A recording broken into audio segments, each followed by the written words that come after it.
I once had a sidewalk debate with a Democrat activist who was telling me about his college-age daughter. He acknowledged that she was probably quite promiscuous, a fact that somehow didn't seem to bother him at all. And then he added, "But I think she's pretty smart."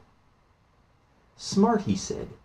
Not good, not virtuous, not generous or kind or even happy, but smart, as if cleverness was an intrinsically good thing by itself, a worthy goal for one's life. It strikes me that there are some words we need to relearn. Let's begin with smart. Smartness, or high intelligence, is a measure of the efficiency of one's physical brain. It is mostly what is measured by an IQ test. The opposite of smartness is stupidity, idiocy, or dumbness. High intelligence is primarily a result of genetics, a gift from one's parents. Although mental stimulation can raise one's intelligence some, the effect is limited. Greater intelligence generally cannot be deliberately learned. Knowledge is what you know, the facts you hold in your head, the things you have learned. Its opposite is ignorance, or to be uneducated. The word knowledgeable is often confused with smart, as when students refer to a classmate as really smart, when what they mean to say is that student knows a lot or gets good grades because he or she has studied more than others. Though smart people will often have more knowledge because they find learning stimulating and useful, it is entirely possible for a smart person to be ignorant because they, like anyone else, will not know a thing to which they have never been exposed.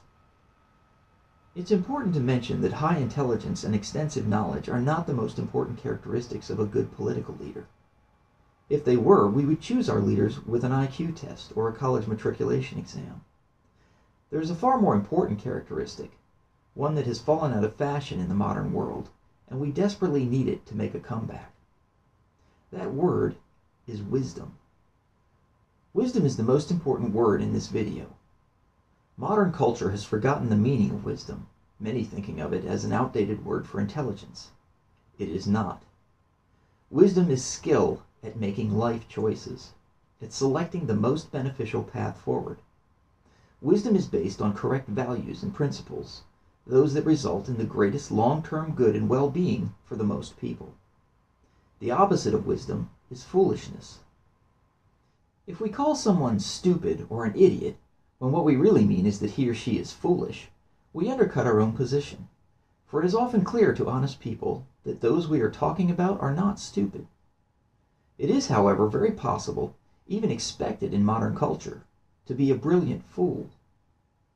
Wisdom can be learned over time for those who pay attention and tell themselves the truth.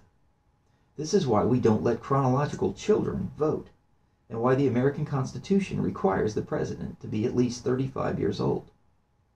It is also the reason people tend to become more conservative as they age. When we learn wisdom from our own trials and successes, it is called experience.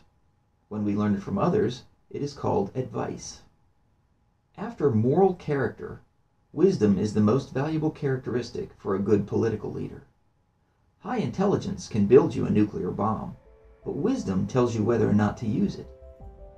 I would rather be ruled by a wise dullard than a clever fool any day, for a clever fool will merely get you to the wrong place faster and ensure that the largest possible number of people arrive there with him.